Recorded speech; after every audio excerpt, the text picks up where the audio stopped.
regarding voting, and more specifically about what's going on in Austin, Texas at our state capitol. Because we all know that we are living in some different times, and it's going to be that information that we need in our voter toolkits that will keep us sane and help us to make those important voting decisions that we have to make. But before starting this conversation, let's make sure everybody is muted. And if you have a question, just drop those in the chat and we promise to get to them before the end of this conversation. I am so excited about tonight's panel. They are a dynamic group of people. We have my own state representative, the Honorable Senfronia Thompson, AKA Miss T, on board to come and talk to us about what's going on in the House of Representatives. And we're going to get to Miss T first because she has to go back. They started session this afternoon. And, you know, she got to get back and put in that fight and put in that conversation. We have Camille Foster standing in for State Senator Borris Mile. You know, Borris Mile is keeping the faith while fighting the fight for Senate District 13. And we have our recently elected Harris County Democratic Chairperson, Odus Evbagharu. Did I get it, Odus? I've been working on that this afternoon to share information from a Democratic perspective. And last but not certainly least, we have my friend Vincent Sanders, who is the chair of the Senate District 13 Precinct Chair. Vincent's going to talk to us about why there's a need to get registered, to vote, and to go vote. So you got a lot of talent here, you got a lot of expertise. So sit back, kick your shoes off, get that Coca-Cola and them Fritos, and let's get this thing rolling. Ms. T, we're gonna go to you. We'd like for you to just give us an update on what's going on in Austin and what we can do here to help you fight that fight there. What do we need to do?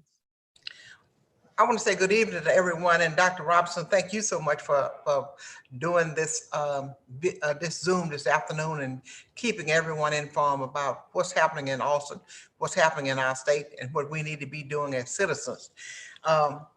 This afternoon we are in session, and we're going to be dealing basically with two issues this afternoon.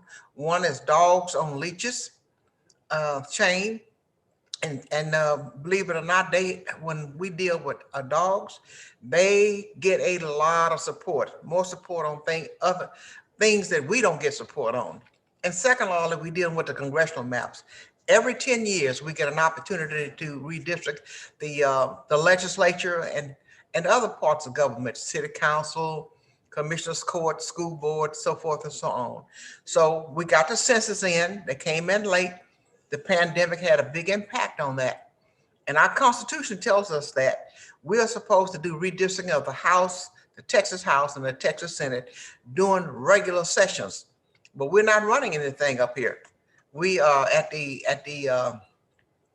whims and the mercies of our colleagues who are in control of all levels of government. And they say, regardless of what the Constitution may say, that we're going to redistrict. But today, we're going to be doing congressional redistricting bill. The Senate has already done a bill. Our senators, our two African-American senators, they did a yeoman's job in fighting the fight to make sure that our congresspersons, Al Green, Sheila Jackson Lee, were in fact still a part of their districts. But as you know, what happened in the Senate, they don't have the support over there. So their amendments got voted down. And as much as they fought a very valiant fight to make sure that Sheila and Al Green was not paired. But the Republicans paired Al Green and Sheila, which meant that we would lose one of them. We would lose one of those seats. And this is a system in which they can reduce the number of Democrats in the U.S. Congress. If you pair them and give a choice of just one out of two persons, you know, one of the persons is going to win and one is going to lose. And that reduces the number of Democrats in the U.S. House of Representatives. On our House side, and working with our senator and working with our our delegation here in the House, I have an amendment that would be carried by myself and Representative Harold Dutton, and also participating would be Ron Reynolds. We are unpairing Congressman Green and Congressman Lee, and we're making sure that we have two independent congressional seats as we have today. And we don't know what's going to happen because we have to depend upon Republicans to help us with our vote. It takes 76 votes for us to get something done in the House. We only have 67 Democrats, and we're not sure if we're going to have all 67 Democrats voting to support us. We have been working with Congressman Lee, Congressman Green, and we have been trying to work with Congressman Sylvia Garcia. And we finally did get an opportunity to get a message in from Sylvia Garcia, because she represents a part of her 29th district is a part of my district and several of us on the north side. And she is concerned with the population increase of making sure that there's not only her district, but also a district that would be designated an opportunity district for Hispanic to win. Because if she feels like, as all of us do, that if the minority community is the one that gave the 4 million extra votes in population in Texas, we feel that the minority should benefit from those, from that increase in population, and that's no more than fair. So we are going to be doing all that we can this afternoon, as they said, to influence the House as much as we can, try to bring over some of our Republican colleagues to vote with us so that we would be able to unpair Sheila and Al Green, and to be able to help our Hispanic colleagues to be able to achieve the goals that they are trying to achieve also. We're hoping that our Hispanic colleagues vote with us. Those are Democrats would vote with us this afternoon. At least we're hoping that they would stick with us, because we always stick with them. That is the short and the narrow of what we're trying to do. If we're not able to achieve this, after the bill comes out sometime tonight, it could go to a conference committee. And if we're not able to come out in the conference committee with what both sides can agree to, then we can look for another special session starting Wednesday. If there are, Dr. Robinson, if there are questions that someone on the line would like to ask me about before I go back downstairs about what's going on, I would be delighted to address those issues at this time, if you would permit those questions now. Lisa, do we have any questions in the chat? I have a question. So if they don't vote in favor of the bill you're presenting, did I hear this correct, that Sheila Jackson Lee and Al Green will be competing against each other for a congressional seat? Because we're talking the congressional map. How do we as citizens, how do we as voters help you with that? Should we write letters, email, telephone call, or what should we be doing here at home while you're in Austin trying to take care of that? Senator Miles, when this bill was over in the Senate, Senator Miles attempted, right now, they are paired. Senator Miles tried to unpair them in the Senate, and he was voted down because we don't have enough votes in the Senate to stop anything or to get anything done unless the Republicans vote with them. That is the same situation we have in the House. They are paired. Now, we had a hearing this week in which many citizens called in and they testified virtually. We started at 10 a.m. on Wednesday, and we finished at 4 a.m. on Thursday. So we were here from one day to the next day, and we finished our hearing, and we had so many people who called and requested and asked that we would unpair Congressman Green and Congressman Lee and be able to have our two independent seats. Now, I have an amendment today that I'm going to introduce on the floor, and that particular amendment would unpair them if I can get it passed. But I also have to get Democrats. I also have to get Democrats to support that as well. So I did see a question pop up in the chat, and Charles West is asking us, why would the Republicans vote with us, and what's in it for them? Do we have to make a compromise with them or something to get them to vote with us? Well, first of all, they don't have to vote with us, but the only way we can get our amendment done, and to unpair our, and to be able to maintain our 2 independent seats. The 18 congressional seats, if you may recall, was created in 1972.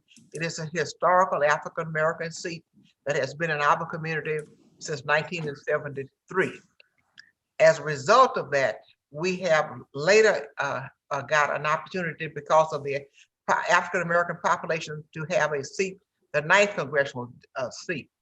And since the Republicans have, we're going to have 38 congressional seats, and the Republicans probably going to have about 28 of those seats.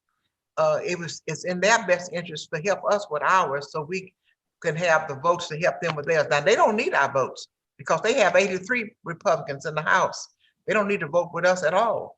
But the only way that we have to be able to get support from them in an effort to be able to uncouple what we have. We're trying to do it out to show them it's out of fairness that they do this. I don't know why the Senate chose to pair them, except to eliminate a Democrat a population in the U.S. House. But we have to have their support, because we don't have 76, we only have 67 Democrats, and we cannot pass what we want on 67 votes. Wow. We have a lot of work in front of us and a lot of work in the back of us, but more in front of us. And somebody mentioned in the chat that it's like a slap in the face of Barbara Jordan. So another question quickly is, will there likely be lawsuits after Abbott signs these maps into law? Would it be a loss? A lawsuit? Oh, whether he signed it into law or not, it's going to be lawsuits. We always end up in court one way or the other.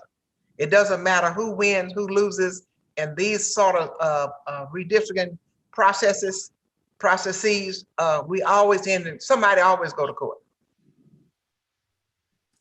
Well, Representative Thompson, aka Ms. T, appreciate it. We know you got to get back on the floor.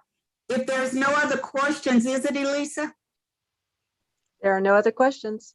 Well, it's been my pleasure. Appreciate you, and we are honored to have you here, and we cannot thank you enough for all the work that you're doing, and you are a hero. I want you to know that you are so a hero. It's been my pleasure to be with you this afternoon, and thank you for being so gracious and kind to include me, and a good evening to everyone. Thank you so much. You bet. So as I mentioned earlier, Senator Borris Miles is on the floor, and we know he's fighting. We know he's down there stomping his feet and probably twirling around and doing all of that. But we know he's keeping the faith for us, and he's fighting the fight for us. And he sent his sidekick to be here this afternoon with him. And we're going to bring her to the floor, and that's Miss Camille Foster. If y'all have not worked with her, she's a fireball. She can spit it out like Senator Borris Miles. And Camille, we are honored to have you here this afternoon with us. And I'd like for you to unmute your mic, because if you would please, I know some of those people that are here listening in today would like to know about the upcoming November election and what we need to do, where we need to strategize, specifically about those 8 proposed amendments. And I just want to tell you this. I walked the community and people was telling me they didn't even know we had an election coming. I said, how can you not know we don't have an election coming? We always have an election. But anyway, if you can kind of enlighten us about the 8 amendments that's on the upcoming ballot, and share with us anything else that you think we might need in our voters toolkit to get the work done to make sure Texas, Harris County stays blue and work toward Texas being blue? Yes, ma'am. Honestly, that's probably a better question for our illustrious party chair, but I'll do my best to answer it. But real quick, on the back of Ms. Kiro, when we were talking about the redistricting maps and congressional 18th and the congressional night, I just wanted to make a point that Senator Huffman's argument is going to be that she didn't actually pair them because you don't have to live in the district that you want to run in for a congressional seat. The problem with that is that, and also she liked to say that they were race blind when they were looking at it, but that's not true at all. I mean, the 18th is the seat of Barbara Jordan. It's a historically Black seat. We all know that. But also, you took away Congresswoman Lee's, her home base, her home district. Her house isn't even in 18 anymore. It's completely in the 9th district. So no one that I know of would want to run in a seat where their home base isn't, where they don't know the community and they don't live, and no one will want to represent them who has no idea what their needs are, this community that surrounds them, and is not home based there. I just wanted to say that real quick. As far as November, the most important thing is that we need to, one, get registered. We need to get voters registered. We need to be able to, especially with the maps coming out, not knowing there's going to be several lawsuits. There's going to be, the maps may or may not change. So there's going to be a lot of things that are going to happen. So we have to, one, stay upfront about what the map looks like. What districts do you live in, whether your House districts have changed, whether your Senate districts have changed. And also making sure that your neighbors are out there and they're registered to vote, that you're registered to vote, that we're firing everybody up and helping them understand that.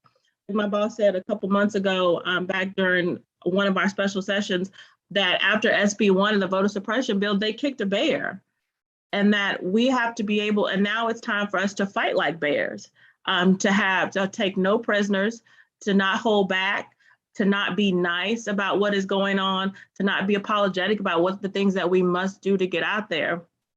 I know the 8 amendments are going to be on the school board election, which comes this November. 8 propositions, and I know that ACDP put out a little flyer that discusses the 8 propositions, and that gives a lot more information. Like, I'm gonna be honest, I know that there's several that they voted on and the constituency, the delegation is in favor for. I don't know them off the top of the head. I think the ACDP chair can probably go over that if that's okay, if he doesn't mind taking that from me. But like I said, this November is one of our local elections. So it's a school board election and the propositions are going to be on there. I think the most important thing for us to do is look for we need to look towards the primary. We need to look towards what's going to happen in 2022. Primaries, depending on what happens, our primary dates may get pushed back. They may go from March to May. So we need to be ready. But I mean, starting now to be where we need to be for those primaries is essential. It's imperative. And again, it's really about, I know that I know there's some block walking going on. I know Southwest Democrats block walked the other day. I know Brays Oaks has events. I know there was another block walk, I think, this morning from organizations. So those type of things are the things that we're going to need to do to prepare for what's coming, because they've done what they've needed to do to secure their incumbent seats and also to make more red seats. So we have to be prepared to we're literally in a fight of our lives to keep what we have, to keep those where they need to be. Like, for instance, Representative Rosenthal, he was in a very close race. And so now with redistricting, we need to ensure that he's there again. He's one of the best fighters that we have in the House. I mean, he's absolutely amazing. He's methodical and he's scientific. He's a man about the numbers. We need to make sure that, make sure that my boss stays where he is. Senate District 13, it will continue to be a minority district, but I mean, it's still one of those things where the numbers are very, they're very close. I mean, it is literally now, after redistricting, it will be the only Senate district that is a majority Black seat. And Texas has the most African Americans, that has the largest African American population in Texas. So things like, don't mean to run off, but things like that are the things that we need to be aware of and look forward to and push to. I mean, we probably taking a knife to a gunfight, but I mean, I'm a country girl, so it don't matter what I fight with, I'm gonna fight. So I think those are things we need to work on. My grandmother would say, don't fight with your hands, put something in your hands. She'd always tell us, don't start the fight, but you better be in the fight and help finish it. And I appreciate that. Now, somebody, Chase West wrote in the chat, what about the Texas Constitution that states that says that state redistricting cannot be done until the first regular session after receiving the census data?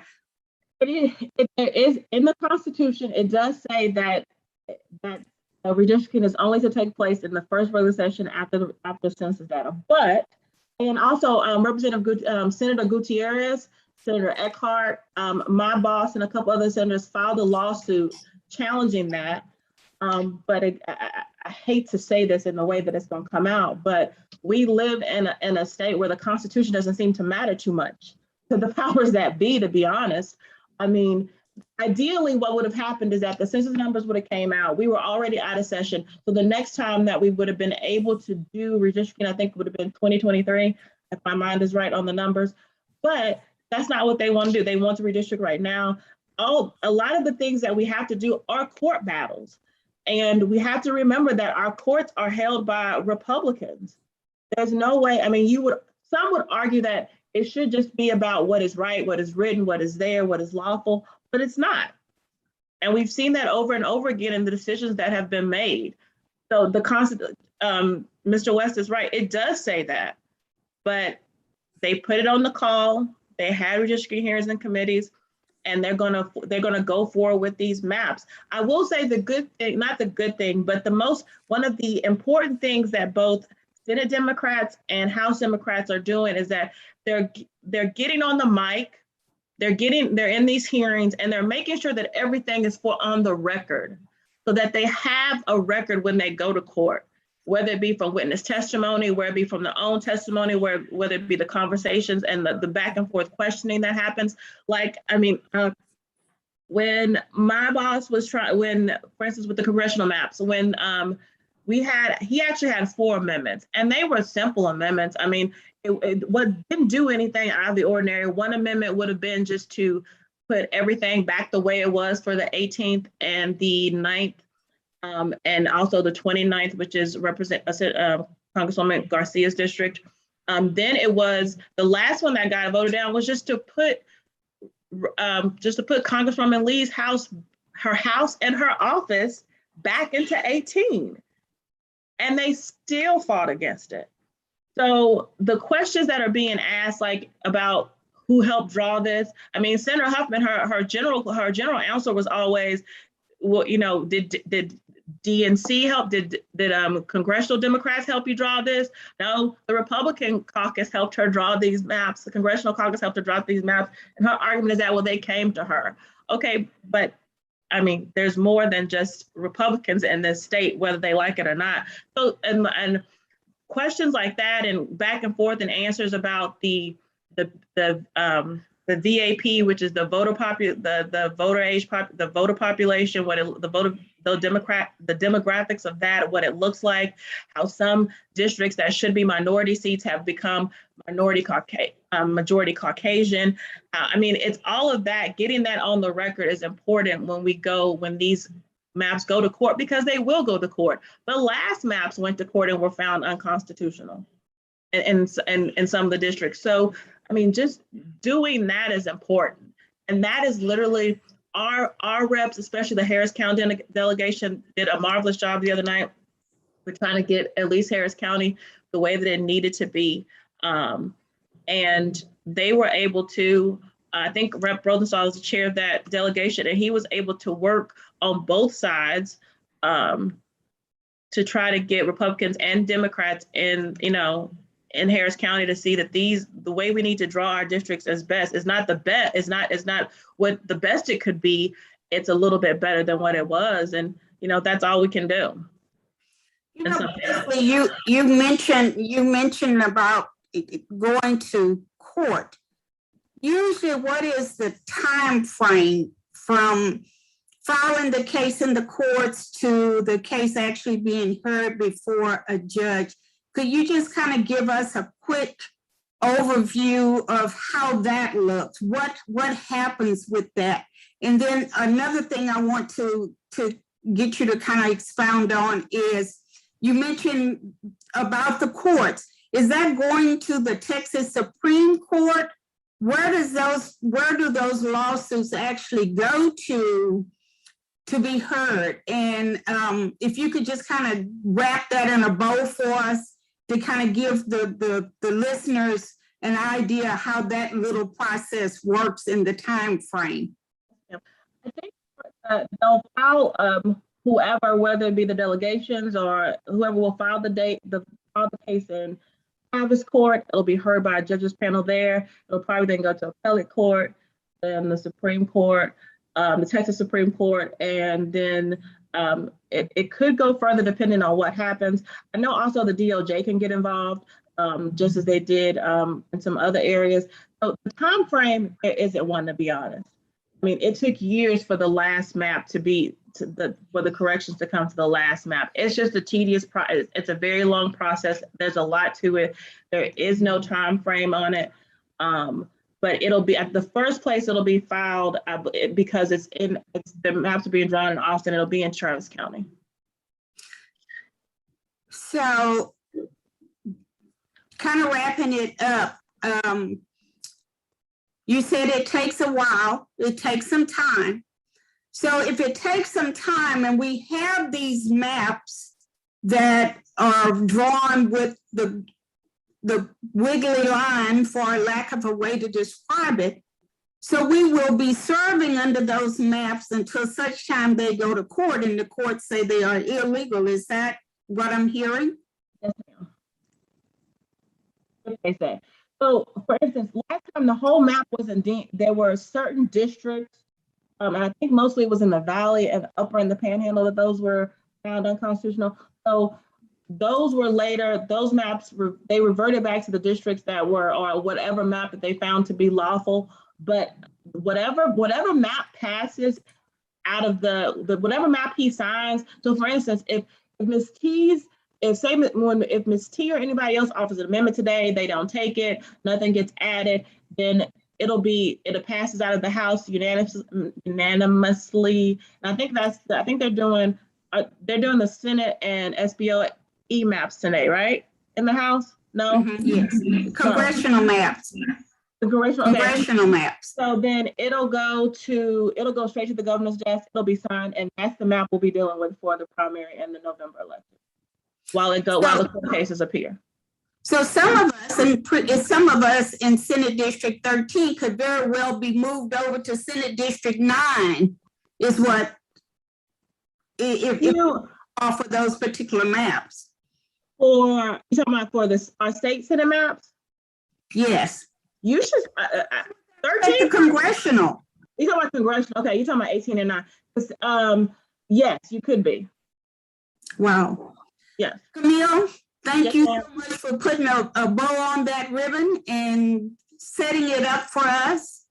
Thank you. Sorry if I was long. Any questions in the chat that we need to address to Camille before moving forward? I think we've answered the questions. Thank you. Thank you so much. And tell our senator to keep the faith and keep the fight. I'll be on for later if I have any questions. Before bringing Odus to the floor to talk to us about, from a Democratic perspective, about all of this and wrapping all of this in a nice box for us, I want to remind each of you that we can only hold elected officials accountable by voting. Right now, we are in a fight for our life. And some people don't understand that, but it's really important that you educate yourself and get information about what's going on in these different sessions, these different hearings, and learn about what these proposals and proponents and all of that stuff, all of that voting stuff. You need to research it and know what you're doing so you can share it out into your communities and with your families. Me and my house, we vote. And we need to make sure that our children and our grandchildren and our neighbors are informed, and this is how we do it. And I want to again thank all of the panelists for taking time out to bring us such a wealth of information. Odus, if you would unmute, I'd like for you to have your 5 minutes of fame or your 10 minutes of fame, your golden star moment, and share with us a democratic perspective about what's going on. And if you could also, maybe you could also kind of highlight these 8 proponents that we have on the November ballot. Absolutely, absolutely. First and foremost, thank you all so much for joining us this Saturday afternoon. But I really want to give a special shout out to Dr. Linda Bell Robinson, who's been a stalwart in our community for a very, very long time. It comes from a lineage of law enforcement. This is why we say trust Black women. Trust Black women. I'm very intentional about that. I grew up loving my mom. I'm mama's boy. She's a Black woman. Black women lead. Black women know what's going on, and Black women are always, always, always ahead of the times that precede us. And so thank you so much, Dr. Robinson. And I can't wait to see what happens in 2022, because we are going to get people to vote and we are going to win, but it's going to take a lot of work. And, to piggyback off of what Camille has said, and I'm going to dive into the 8 constitutional amendments briefly and not take up too much of your time. But the reason why, first and foremost, these maps are going to pass, whether or not what the Constitution says, hey, it's got to be after the first regular session or not, it's all political. In 2018, we flipped 12 House seats. We flipped 12 House seats. In 2020, we were 23,000 votes away from getting the majority in the State House. They're afraid. They know that their time is coming where they will no longer be in power, and they will no longer be weaponizing things like the Bible to conduct hate. And they know it's time. They know time is coming. So that's why they're running scared. That's why they're trying to get these maps in. That's why they're trying to make sure that Congresswoman Sheila Jackson Lee and Congressman Al Green are paired in the same district. That's why they're trying to make competitive seats more safer and wait different election cycles for us to flip. Greg Abbott knows that his time is coming. So does Dan Patrick. So does Ken Paxton. Their time is coming. That's why they are redistricting the way that they are, to keep your voice silent so that way you will not be heard. This is another form of voter suppression. If this doesn't amp you up, if this doesn't motivate you, I don't know what will. They've attacked Black people over and over and over again. They've attacked brown people over and over and over again. They refuse to listen to the disenfranchised. They refuse to listen to the marginalized. They refuse to listen to the voiceless.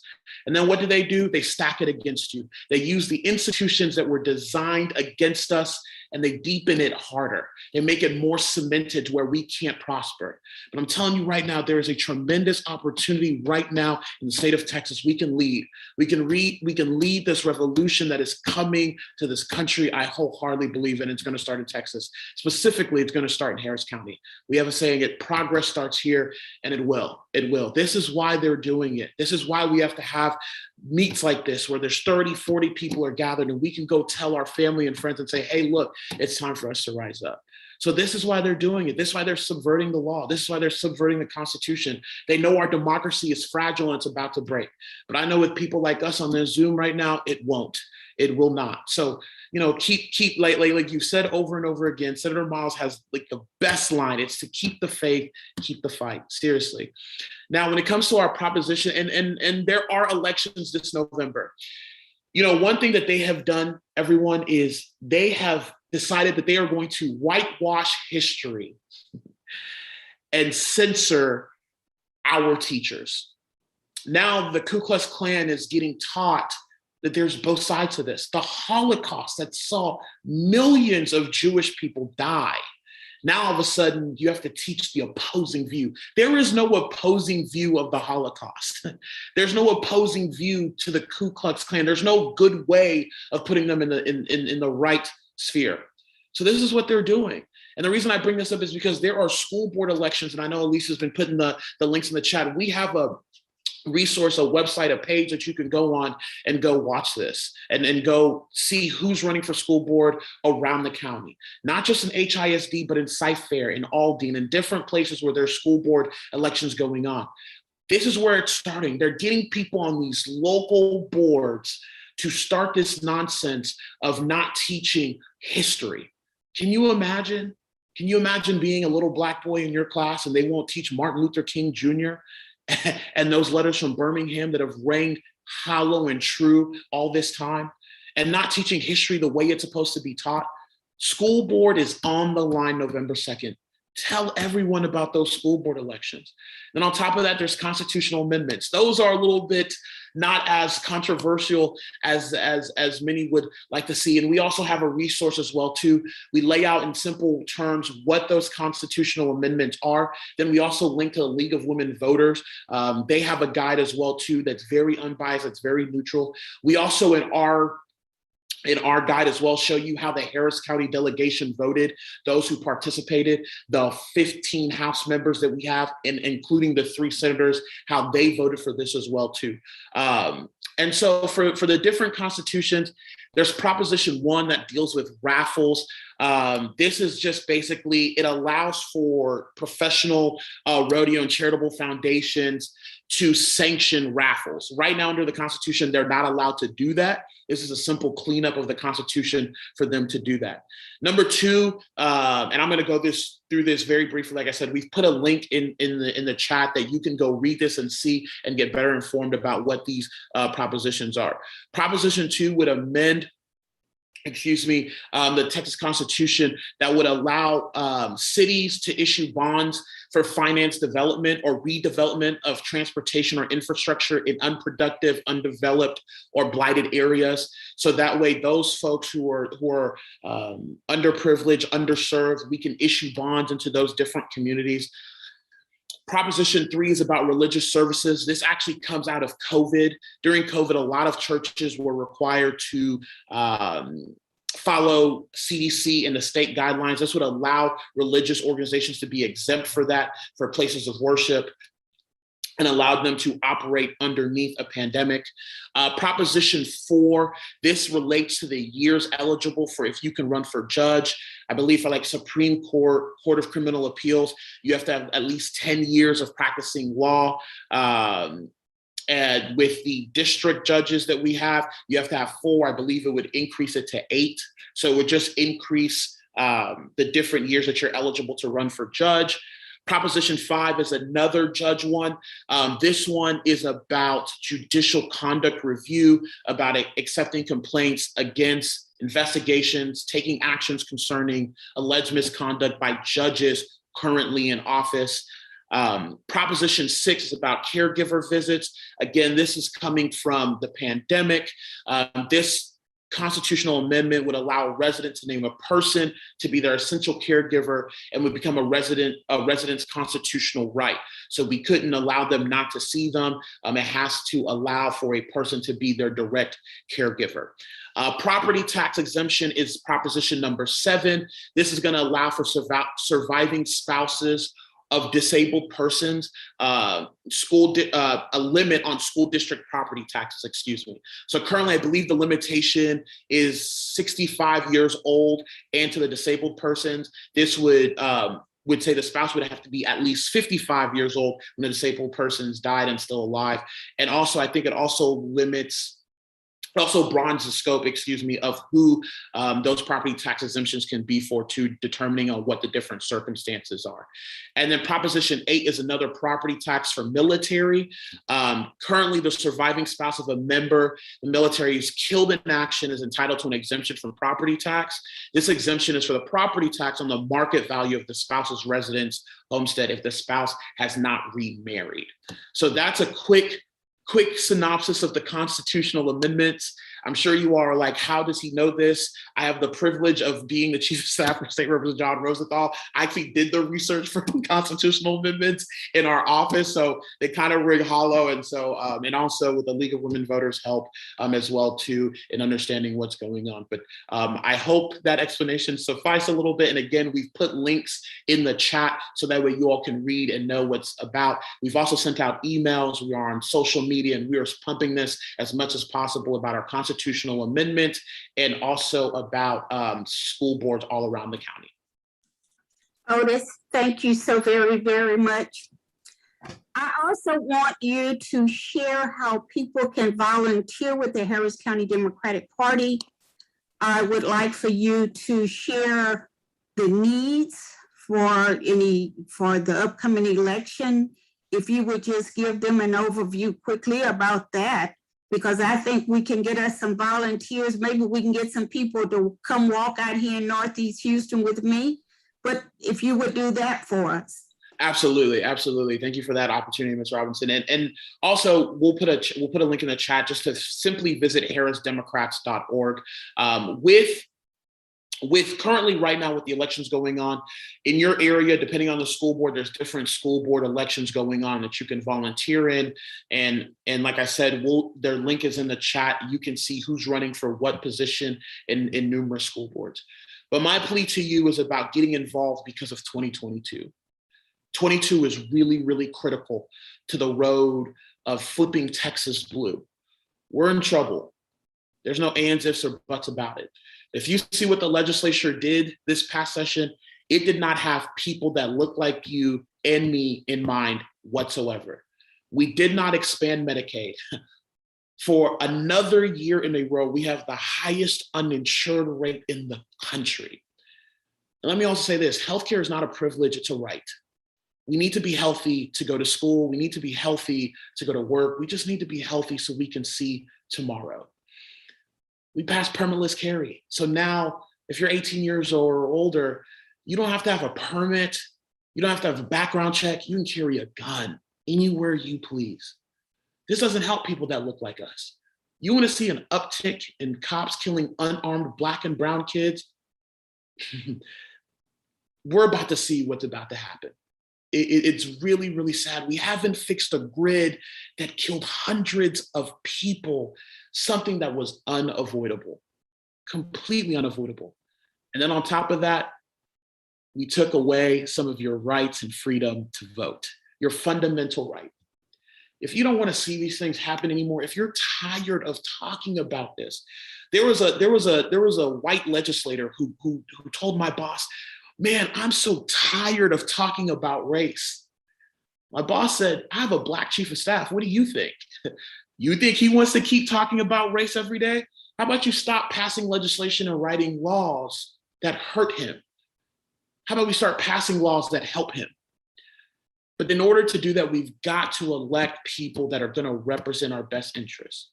So visit harrisdemocrats.org, sign up for a volunteer shift, become a sustaining member. So that way we can organize people in Northeast Harris County, in Northwest Harris County, in Senate District 13, in Southeast Harris County, and Southwest Harris County, so we can get more and more and more people involved in the democratic process. So visit our website, harrisdemocrats.org, sign up for a volunteer shift, become a sustaining member as low as $10 a month, and I promise you we will keep you engaged. And I leave you with this, because I know my good friend, chair of SD 13, is gonna take it home for us, and Vincent Sanders. Please, please, please keep making good trouble. Keep making necessary trouble. Keep making noise even when you feel like your voice is not being heard, because our fragile democracy absolutely demands it.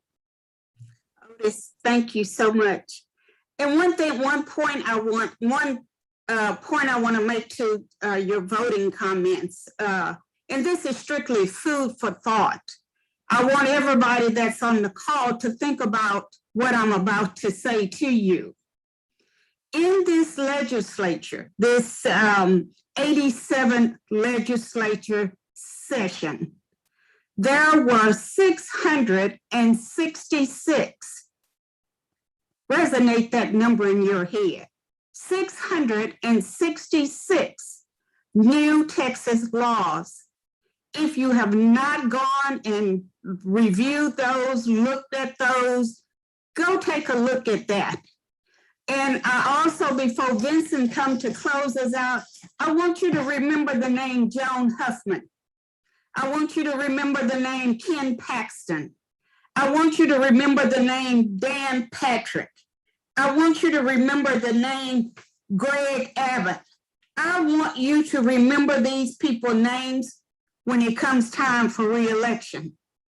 I want you to put them in your speed dial.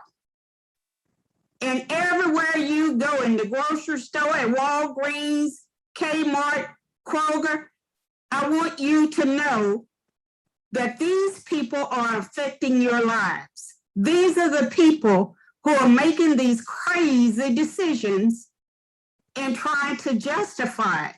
There's no justification for what they're doing. But I'm like Odus, a blue wave is coming.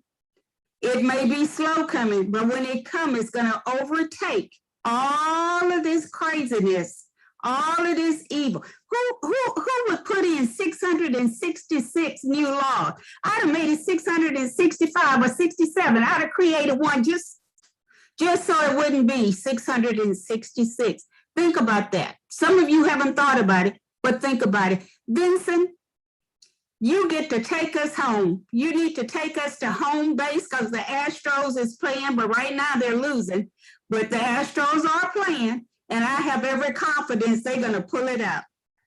Please join me in welcoming Vincent Sanders to the podium. He's going to take us home. Vincent, it's your 10 minutes of fame. Thank you, Dr. Robinson. And this has been a great webinar.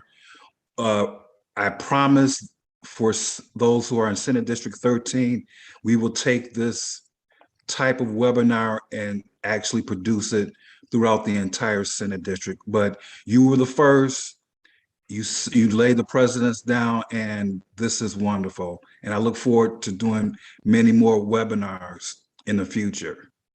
Now, it's interesting, the title of the webinar is Who Gets to Vote?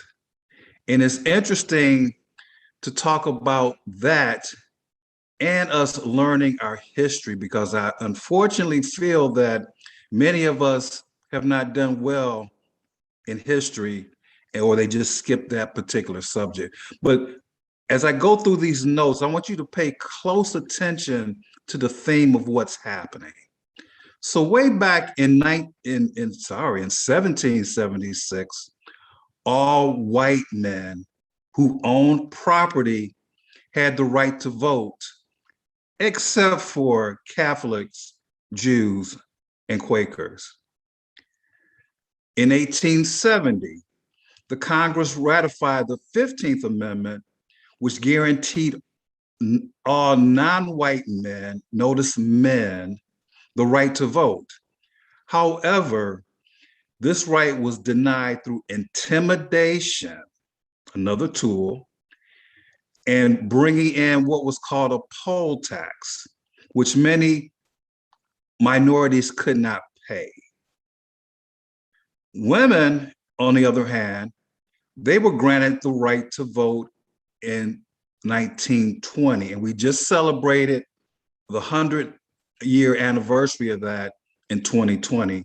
And it's interesting that record numbers occurred in 2020 with our women leading the forces of getting out the vote. And this was actually during the 19th Amendment. Native Americans, hey, they could vote in 1924 when Congress granted a full USA citizenship to all Native Americans via the Indian Citizenship Act. In 1952, the Immigration Act allowed for those who are from Asian countries such as Japan, China, to become American citizens. Therefore, they're granted the right to vote. Something else which was very interesting, The residents who lived in the District of Columbia or Washington, D.C., they were granted to vote in 1961 by the 23rd Amendment. Poll tax, which I mentioned a little earlier, were finally eliminated in 1964. And you probably have heard of during the Voting Rights Act, because in a lot of cases, either it was done through a mathematics test, or in some cases, a poll tax, which people couldn't afford to pay. In 1965, the Voting Rights Act, which was ratified under President Lyndon Johnson, a Texan, this law eliminated the voting practices such as literacy tests, which had been used to suppress voting by minorities. And in 1971, in the 26th Amendment, it allowed those who are 18 and over to be able to vote. And at one time, that was the age of 21. I say all this is that this type of situation to where it was a one gender, one race controlled everything. And again, if you do not know your history, if you do not learn your history, you tend to repeat it. And isn't some of this, what we're dealing with now in Texas, similar to these milestone dates that I just discussed? The situation is that, and Linda, you put it very well, there's voting every year in the state of Texas. We're voting on constitutional amendments and school boards in 2021. In 2022 is gubernatorial, state, and judicial elections. In 23, it's the mayoral and city council, and more than likely there'll be some other constitutional amendments on that. In 24, that's going to be the big one, because that's when all of a sudden everybody says, oh, it's time to vote. That's the presidential election, by the way. So we know that people are going to come out and vote for that. But in 25, we're going to repeat constitutional amendments, school boards. 26 is going to be primaries. Notice every year there is something to vote on. So Linda, when you were out block walking and pounding the pavement and someone said, are we voting this year? Yes, we're voting every year. And it's for us, it is important to know that we have to know our history. We have to understand why are these laws so important and why we have to protect not only our voting rights, but we have to protect each other. And with that, I'm done, and I'll be happy to answer any questions. Elisa, do we have any questions in the chat? We do. We have one question from. We lost you. You went mute. Sorry, let's Okay. try that again. We have one question from Ursula Hall about the proposition that judicial oversight rules expand to judicial candidates so that candidates can be punished under the judicial ethics rules if they are office holders. And she wants to know, why would anyone want to do that to the candidates? Odus, you think you can handle that one? Yeah, I was going to say, these, particularly these judicial, excuse me, I'm sorry, I got to pause the House floor because I got to pay attention to the congressional things. But, what's happening with these judicial races and the way that we look at it too as well is, number one, these judicial propositions are really an attack on Harris County. And I'm going to be quite blunt about it. It's an attack on what we did in 2018. We elected 17 new Black women to the bench, and they see that this is a trend happening around major urban areas and around the state. And so things like this, expanding judicial oversight to the candidates, was intentional. And also, we've also had some court cases in Harris County too. I'm not going to expand on that, but you all can Google and search it. There's been some court cases about some of these candidates that have run, whether it's regarding of eligibility, whether it's misconduct, them as lawyers, this and this. Those are the explanations that we got about this conduct of oversight. And it's really to minimize participation in the democratic process of being a candidate on the ballot. You see that with Proposition 4 when they expand the amount of years that you're eligible for, whether you think that's good or bad, that's for you to debate. And then also this expanding of the oversight rules as well too. Well, thank you, Odus. We appreciate that. It has been an interesting voters conversation. And our chair has promised to do this again. So I think we need to hold his feet to the fire and make sure we get it done again. As we are closing, because we promised you that we would stay within an hour, and we're a little bit right at that hour. But a couple of points I want to leave with you.